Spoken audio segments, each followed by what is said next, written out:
Have you ever thought about how your favorite music was made and what makes the music so special? You may have heard of some of the machines that are connected to beat making. The effects and possibilities of beat-making machines are limitless. Today, we're going to talk about some of this gear.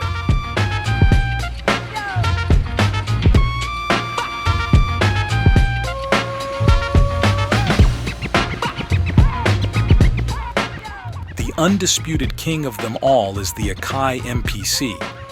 The MPC 2000 XL is likely the one that was used by most. We talked with local producer Luke Henshaw, who uses it to make cumbia, heavy-hitting industrial beats, hip-hop, and much more.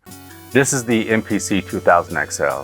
I went for, my first sampler was the EPS 16 Plus, and then I went to the ASR 10, and then the MPC 2000.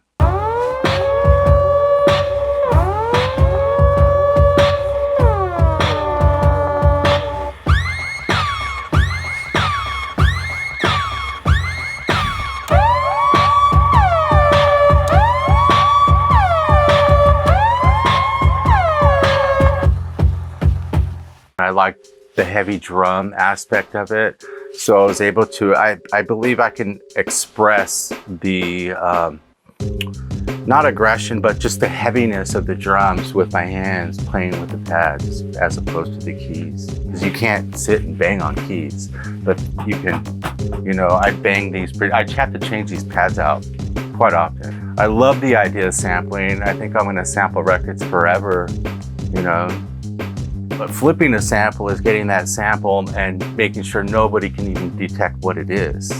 And that was my goal all along, was just like, I can take James Brown, you won't know. I can take Slayer and you won't know it's Slayer. I can take I can sample country music, then you won't know where it came from. I was like very determined for people not to detect any sample that I made.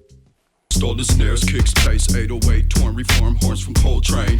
Typical egotistic, humanistic traits. I can't wait to hit the world and impel. There was a dude in my class who had a rolling 808, an actual 808. So me and him hooked up, came over to the apartment, brought the shit over, and he left it with me for a few weeks. I had the shit for like 3 or 4 weeks. So I'm just playing with the 808 every day. And made a couple bedroom recordings on cassette. I probably have them somewhere, just fooling around, just with the 808. After that, I got a hold of an SB 1200 and learned that, like I said, without the manual, because there was no manual. So you just play with it, learn how to fool with that, and that set me on my path.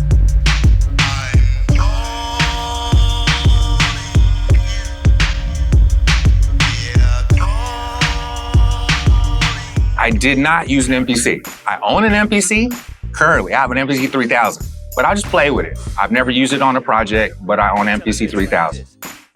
When I had the SB 1200, I'm working with Tony Schizo project, the back road EP, with Pimp Comprehension, Tony Schizo.